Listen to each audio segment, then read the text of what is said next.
On cherche constamment la validation puis l'approbation externe, à avoir de l'attention, puis on doute, puis on se sent profondément insécure à l'intérieur et de là, bien, on veut être aimé à tout prix. Et ce faisant, bien, on remet si souvent, en fait, notre propre pouvoir dans les mains des autres ou de situations externes. Puis de là, on se compromet, on s'éloigne de soi-même, puis on se manque de respect. Et on vit notre vie donc à essayer d'être ce que les autres attendent ou voudraient que l'on soit. Puis souvent, en fait, c'est même nos propres projections de ce qu'on pense ou ce qu'on croit qu'ils veulent, qui n'est pas nécessairement la réalité.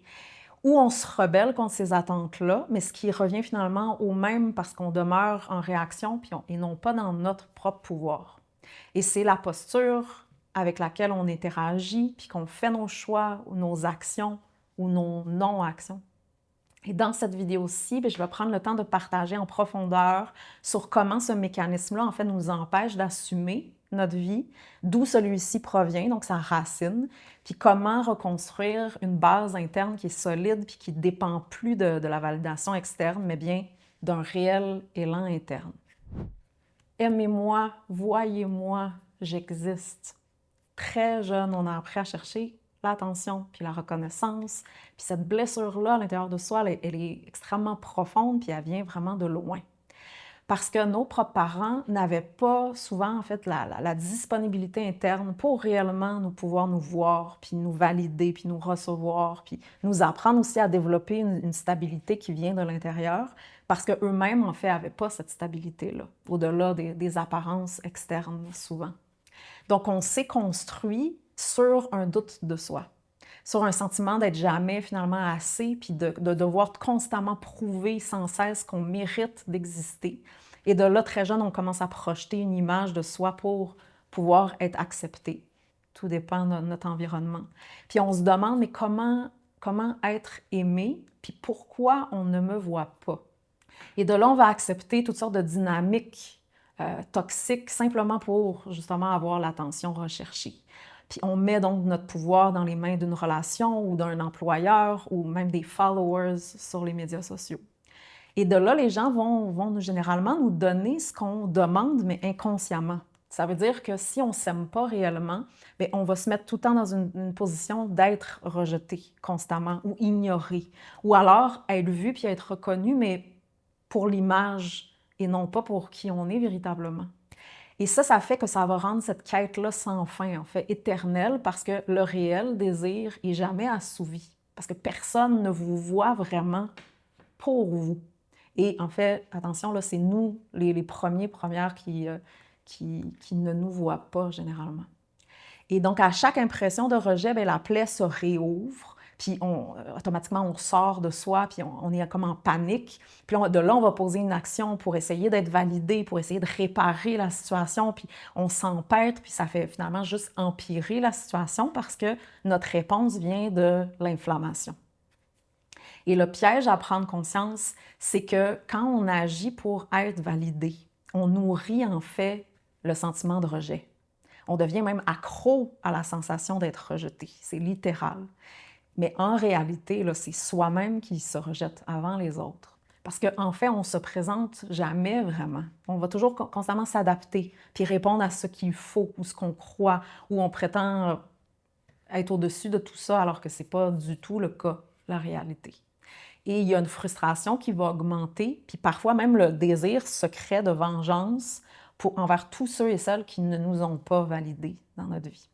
Puis ce moteur-là, bien, il est extrêmement fort. Et il vient un moment où je réalise en fait que presque tout ce qu'on fait puis ce qu'on dit porte une certaine trace de ce désir-là de validation.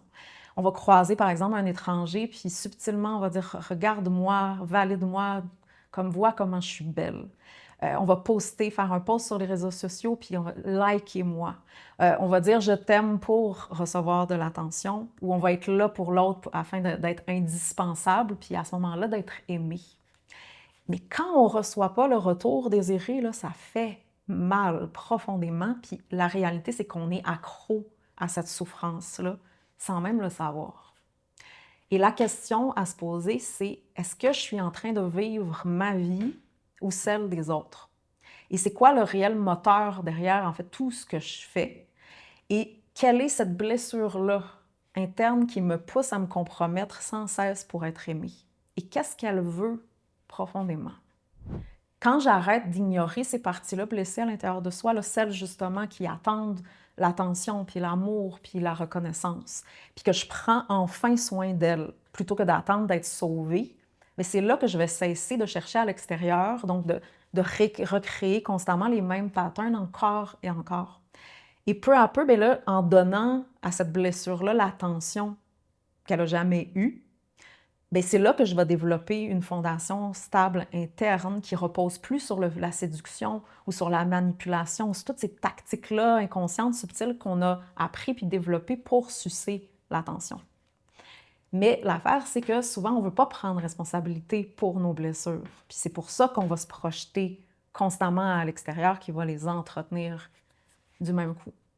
Donc, j'ai vraiment besoin de prendre conscience de ce mécanisme-là de survie que j'ai utilisé, que j'ai développé, les connaître vraiment intimement parce qu'ils ne vont pas simplement disparaître parce que j'ai fait le choix d'apprendre à me respecter ou parce que j'ai entamé une démarche consciente ou de guérison, parce que ces mécanismes-là sont profondément, là, c'est des mécanismes de fonctionnement ancrés en soi. Puis chacun a son style pour chercher validation.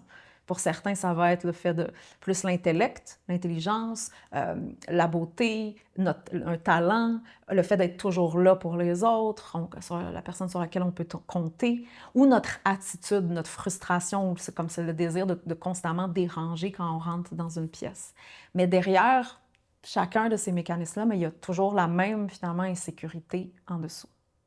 Donc, quand je me reconnecte concrètement, peu à peu, à mon cœur, pas à l'idée de, mais à la réalité, mais je réalise puis je vois à quel point je me suis manqué de respect. Puis à quel point je suis prêt ou prête, généralement, à compromettre mon intégrité pour être validée. Et ça peut être vraiment trompeur parce que moi, quand j'étais plus jeune, là, j'avais vraiment des grands principes puis des grands idéaux et j'étais certaine là, que jamais j'allais me compromettre. Puis j'y croyais à ceci. Puis pourtant, quand j'ai plongé à l'intérieur de moi, mais ce que j'ai découvert, c'est qu'au-delà de ces idéaux-là que j'avais, qui en fait protégeaient ma vulnérabilité, mais à quel point finalement j'étais insécure en dessous, là, c'était immense. Puis tout ce que j'avais fait de tellement de façons pour essayer d'être aimée puis d'être validée. Et que, ironiquement, bien, ça avait causé l'inverse. Parce que quand je donne mon pouvoir à l'extérieur, puis que je me manque de respect, bien, automatiquement, je ne reçois jamais ce que je cherche. Mais plutôt l'opposé. Ce que ça va attirer, ce que ça va créer, c'est plus de souffrance.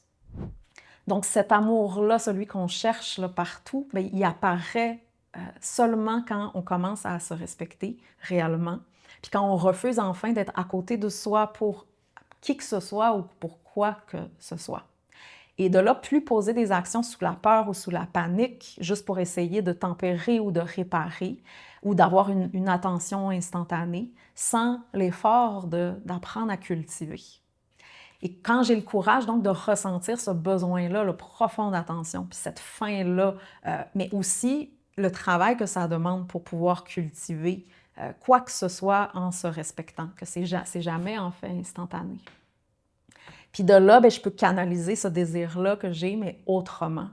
Puis j'ai besoin donc de comprendre aussi la racine du désir de plaire, puis de me prouver, puis d'être validée. Je commence donc à voir comment ma propre mère ou mon propre père vivaient eux aussi pour le regard des autres. Ou contre, là, en se cachant, ce qui finalement va revenir au même. Leur peur, leur limitation, c'est le fait qu'ils n'auraient jamais fait, par exemple, le choix que j'ai fait. Donc, si j'écoute les autres, mais je suis dans marde, là, parce que je ne vais jamais avancer. Je vais rester là pour que les autres se sentent confortables. Je vais essayer toujours de rendre les autres heureux dans ce qu'ils connaissent. Donc, de là, bien, uniquement de ces prises de conscience-là, puis de la reconnexion à soi, ça fait qu'il y a un autre moteur qui jaillit, qui naît tranquillement. Puis c'est un moteur qui est basé sur le respect de soi, le respect de la vie, donc quelque chose de beaucoup plus grand que soi, un sens, une direction réelle qui devient au cœur de ma vie, puis qui me porte, qui me supporte, qui me nourrit plutôt que ça soit ma blessure qui guide le pas, qui guide mes actions. Puis de là, bien, je vais développer une confiance, une réelle confiance en la vie, puis en moi-même qui grandit. Puis c'est de là, en fait, que les choses vont commencer à véritablement changer, puis que je commence aussi à avoir des bases qui se tiennent. Parce que un cœur qui s'est manqué autant de respect pendant autant d'années, là, le fait qu'on se soit autant pas écouté, mais dans la réalité, là, il est extrêmement fatigué, puis fermé, puis protégé, puis traumatisé. Même si on prétend avoir un cœur pour les autres, là, c'est impossible, en fait, avoir un cœur pour les autres si j'ai pas d'abord un cœur pour moi-même. Puis ça, je vais en parler dans une prochaine vidéo parce que c'est vraiment essentiel à comprendre. Et donc, seulement de là, quand je commence à avoir un cœur pour moi-même, puis qu'est-ce que ça consiste, que je commence à m'ancrer dans qui je suis, non pas selon le regard des autres, mais dans quelque chose qui est vrai, puis qui est palpable, puis qui est réel, puis qui m'appartient, ça veut dire que personne ne peut me l'enlever. Peu importe ce que les autres en pensent. C'est de là que mes actions viennent d'un autre endroit, puis que je peux commencer aussi à réellement donner. Pas donner pour recevoir. Et c'est là que je peux commencer à respecter mes contrats relationnels, professionnels, réclamer mon pouvoir sur ma vie, ce qui veut dire en fait en prendre responsabilité. Puis ça aussi, je vais en parler dans une prochaine vidéo parce que c'est généralement ça qu'on fuit en donnant notre pouvoir à l'extérieur, c'est que j'en veux pas la responsabilité. Mais après avoir perdu tant de temps à vivre pour les autres, puis à courir sans cesse après la validation, mais il est temps à un moment donné de vivre sa vie pour les bonnes raisons, l'assumer. Et ceci, ça veut dire qu'il n'y a personne qui est là pour me sauver. J'ai besoin à ce moment-là d'en prendre responsabilité.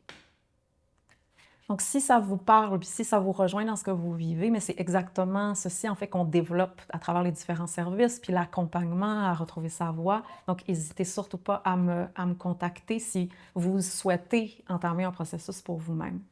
Parce que quand je vis la vie des autres, mais je ne vais jamais recevoir ce que je désire là, profondément, puis je vais toujours, à ce moment-là, rester amère puis frustrée, c'est certain. Et c'est mon problème, c'est pas celui des autres, parce que c'est moi qui ai accepté ceci. Donc le problème, c'est pas les autres. Le véritable problème, c'est notre propre posture face à la vie.